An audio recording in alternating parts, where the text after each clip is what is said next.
ইন্নাল হামদালিল্লাহি ওয়াসসালাতু ওয়াসসালামু আলা রাসূলিল্লাহ ওয়া বা'দ।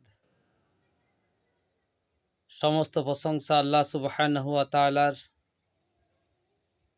অসংখ্য কোটি দরুদ ও সালাম বর্ষিত হোক মুহাম্মদ মুস্তাফা সাল্লাল্লাহু আলাইহি ওয়াসাল্লামের উপরে।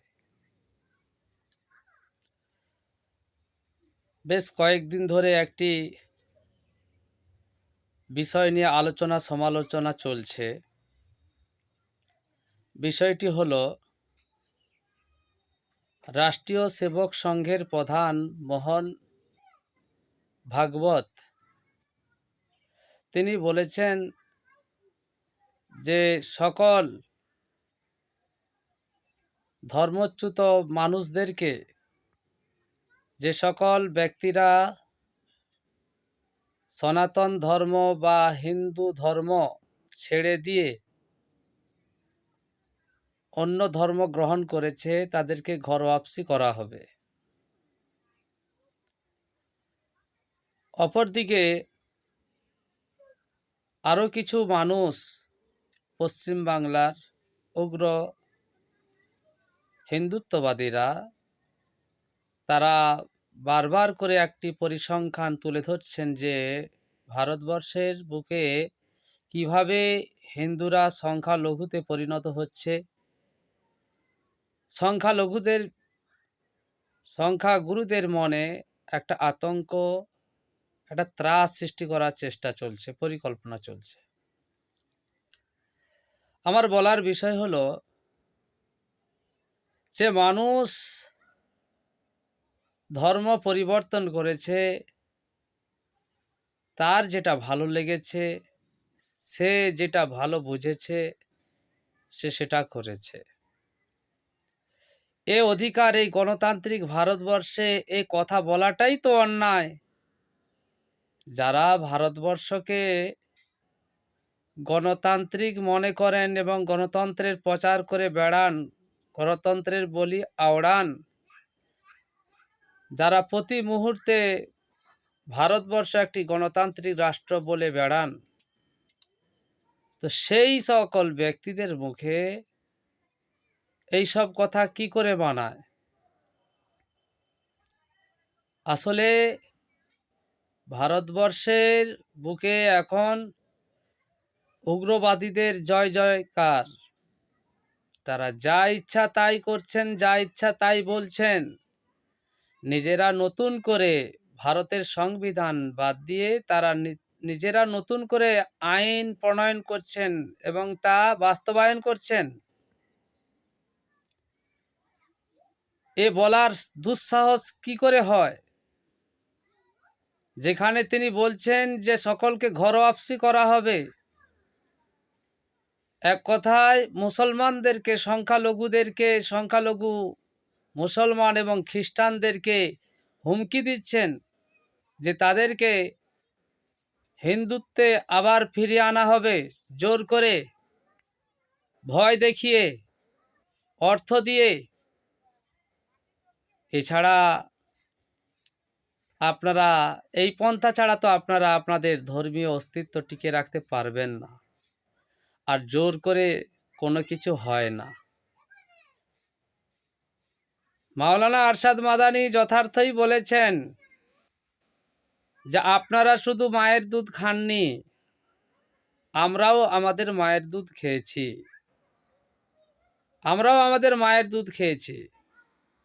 মুসলমানেরা ইতিহাস পড়ে না, ইতিহাস গড়ে। পৃথিবীতে তার অসংখ্য নজির রয়েছে। অতএব মুসলমানদেরকে ভয়, হুমকি ধুমকি দিয়ে কোনো কাজ হয় না। এই ভারতবর্ষ গড়ার পিছনে ভারতবর্ষের আধুনিকতা, সভ্যতা এবং ন্যায়পরায়ণতা, ইনসাফ সব কিছুর ক্ষেত্রে মুসলমান এবং ইসলামের ভূমিকা রয়েছে। এই দেশকে সবচেয়ে বেশি ভালোবাসে মুসলমানেরা। তার অসংখ্য নজির, দৃষ্টান্ত রেখে গেছে, মুসলমানেরা রাখছেন প্রতি মুহূর্তে। মুসলমানেরা না থাকলে এই ভারতবর্ষ তার অস্তিত্ব ধরে রাখতে পারবে না, পারতো না। ওরা তো কি বলবো, কাপুরুষের জাতি। এক প্যালেস্টাইন, এক গাজা, যাদের গাজা কোনো দেশ নয়, গাজা একটা ভূখণ্ড যেখানে কয়েক লাখ মুসলমান বাস করে। সেই গাজার মুসলমানরা দেখুন আমেরিকা ইসরায়েলের মতো বৃহৎ পরাশক্তিকে বুড়ো আঙুল দেখিয়েছে। তারা মরে যাবে কিন্তু অন্যায়ের কাছে মাথা নত করবে না, সত্য সর্বদা বলে যাবে। ন্যাটোর জোট নিয়ে আমেরিকা আফগানিস্তানকে দাবিয়ে রাখতে পারেনি, রাশিয়া চেচনিয়াকে দাবিয়ে রাখতে পারেনি। অতএব মুসলমানদেরকে কখনো দাবিয়ে রাখা যাবে না, কারণ এদের ঈমান এমনই একটি বিষয়বস্তু যে এরা আল্লাহ ছাড়া আর কাউকে, কোনো পরাশক্তিকে ভয় করে না। এরা কাউকে ভয় করে না। তবে ন্যায় ব্যক্তির কাছে, ন্যায়ের কাছে এরা ন্যায়ের গোলাম, কিন্তু অন্যায় শক্তির কাছে এরা কখনো মাথা নত করে না। এই জন্য মোহন ভাগবতকে বলবো, আপনি মুসলিম সম্প্রদায়কে ভয় দেখাবেন না। আপনারা নন, ওই ট্রাম্প ভয় দেখাবে, পরের দিন পায়ে ধরার জন্য তাকে তৈল মর্দন করার জন্য ছুটে চলে যাবেন। মুসলমানরা এরকম নয়। দেখেননি খামেনির দিকে তাকিয়ে, খামেনির দিকে তাকিয়ে দেখেননি? অতএব মুসলমানেরা ইতিহাস পড়ে না, ইতিহাস গড়ে। মুসলমানদেরকে ধমকি দিবেন না। একজন মুসলমান এই ভারতবর্ষে থাকতে আপনাদের মতো অত্যাচারী, জালিম, হিংস্র, উগ্র এবং অসভ্য মানুষদের বিরুদ্ধে লড়ে যাবে, সংগ্রাম করে যাবে, আপনাদের অন্যায়কে অন্যায় বলে যাবে, চোখে চোখ রেখে কথা বলবে। সাবধান হয়ে যান। যে পশ্চিমবঙ্গে প্রতিদিন প্রতি মুহূর্তে 12 মাসে 13 পার্বণ বিজাতিদের, হিন্দু সম্প্রদায়ের, এতে আমরা কোনো রকমের বিরোধিতা করি না। তারা রাস্তা ঘেরে মানুষের কাছে কালেকশন করে, জুলুম নির্যাতন করে কালেকশন করে, মুসলিম দেখলে জোর করে কালেকশন নেয়। তারপরেও মুসলমানরা ধৈর্যের পরিচয় দিয়েছে। তারা মুসলমানেরা কখনো এই যেভাবে পূজা পার্বণে বিকট শব্দে মাইক ডিজে বাজানো হয়, প্রায় 24 ঘন্টায় উচ্চ আওয়াজে চলতে থাকে, মুসলমানেরা এর বিরোধিতা করে না।